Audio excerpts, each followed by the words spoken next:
Social media is over, but you still need a website and email list. Introduction. You need a website and email list. You can't rely on social media algorithms as their policies can change, asking you to pay for views resulting in fewer free views. So you need to build a website or blog and start email marketing and growing an email list to keep access to your audience. Don't rely on social media. Rely on yourself. Email marketing and website building are not something most social media influencers and content creators want to do because social media is free and comes with built-in traffic, or so you think. But you never know when you will lose access to your audience, and that is why you need your own website and email list to keep that access to the audience you built long-term. In 2018, 42% of those surveyed in a Pew Research Center survey said they had taken a break from checking the platform for a period of several weeks or more, while 26% said they had deleted the Facebook app from their cell phone. Don't I own my social media content? If you're using social media, the reality is that you don't own the relationship you have with your audience, it's owned by the platform. And if you're running your business through the internet and you don't have direct access to your audience, to your customers, then you don't own your business. So it should go without saying that you absolutely need your own website and you need your own email list. Do you need your own website? I want to talk about why you absolutely need your own website and your own email list when all these social media platforms are free.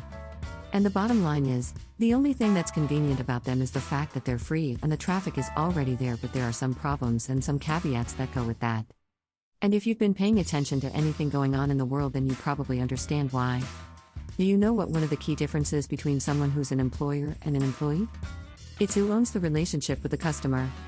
And you would think that with X amount of followers and TikTok or Twitter, Instagram, subscribers on YouTube, and because you built that relationship that you own it, but oh no.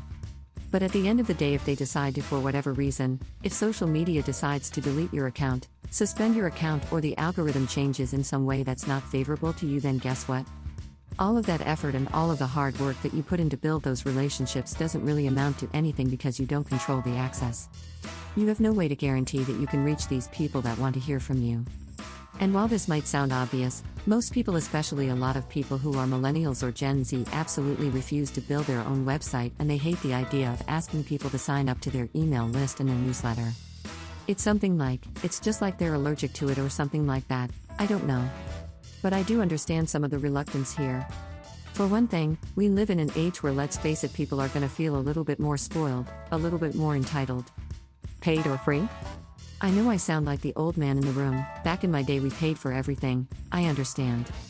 But the reality is, yeah, back in my day we did pay for everything. You paid for web hosting. There was almost no such thing as free hosting or free anything on the internet. Back in the days of the AOL 7.0, Angelfire, Lycos, and GeoCities, what did they do? Give us like 20 megabytes. And back then, you thought that was a lot. But now you have unlimited hosting for videos that are like terabytes large on YouTube. You have unlimited hosting in many forums throughout these websites, whether it's like Facebook, Instagram for your photos, or whatnot. And so when you really look at it, when you really think about it, we do have a very great opportunity here. It's this abundance of resources and access that 15 years ago just didn't exist. But here's the downside: when you don't pay for anything, you get what you pay for in terms of being a priority, customer service, and control. Well, the value of having free platforms that give you so much, don't require you to build or maintain anything, is that they have all the leverage, and that might actually be fair. They did in fact put all the upfront investment and infrastructure into that. We showed up, we participated. And so, like I said, you get what you pay for now. Now, as cynical as all that might sound, when you actually decide that you're going to pay for and have your own website, it's a pain in the butt, it is another bill, it is another expense. But if you're somebody who is not doing this as a hobby, or if you're somebody who's invested in this, whether you're doing an online business or you're an influencer, this is part of your livelihood, and part of protecting that livelihood is having an abundance of options. And again, owning the relationship you have and actual access and control when it comes to those relationships, when it comes to the audience that you built. They built the platforms, you built the audience. Now, the idea that I've always stood by is the idea of moving my audience and taking traffic away from these platforms and taking it to my own platforms, one that I have through my websites. The problem is that when you take traffic off these platforms, there's a little bit of a penalty in the algorithm. You will not grow as fast, they will not promote or push your content as much, that's just the way that it is. And some of them have done so much to limit reach, Facebook, that it feels very much pay to play at that point.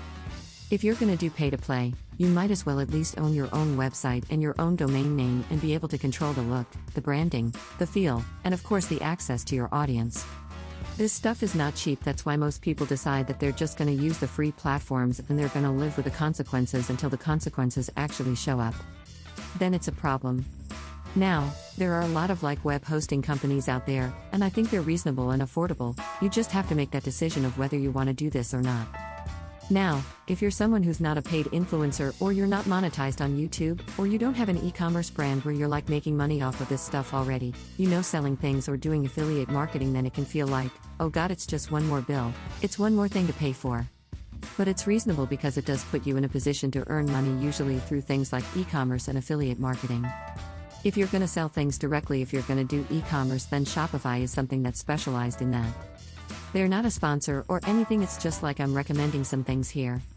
So Shopify is where you want to do something like that. Do they want to hear from you or not? So in terms of being able to communicate and distribute content, even content from your other platforms to your audience that they may have missed because algorithms may not be working for you properly or notifications may not be getting through, etc. This is where an email list and email marketing plays a crucial role in the future of your business, and you really have access to your own audience because, with an email, the audience decides whether or not to open it or not. The algorithm isn't deciding whether they see it or not. They get to see it in their inbox and then they get to make a decision, do I open this or do I not? Do I want to hear from you or not? They opt in or they opt out.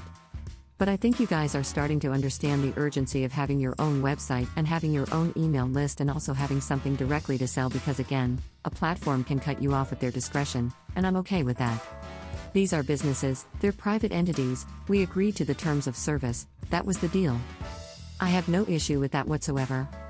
I just want to deal with the practical reality of what do we do if that should happen? How do we mitigate the losses that would occur if you do that?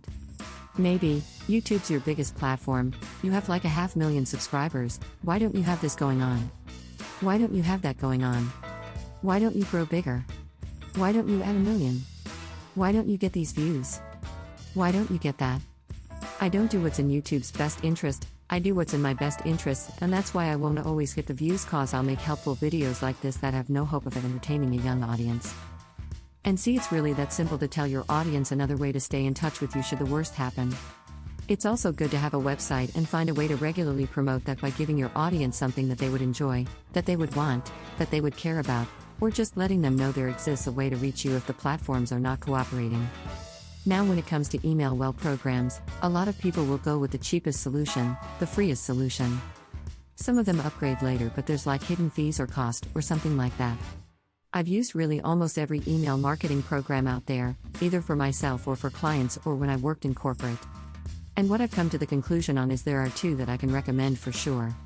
The bottom line of this very dry video is that you need to have a measure of control when it comes to what you're doing online.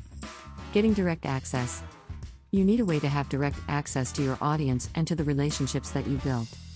You need a website, you need an email list. You need, in my opinion, some kind of e-commerce solution that is separate from your major social media platform in terms of monetization. That way you're not relying on the brand deals, relying on the ad revenue or the donations or whatever.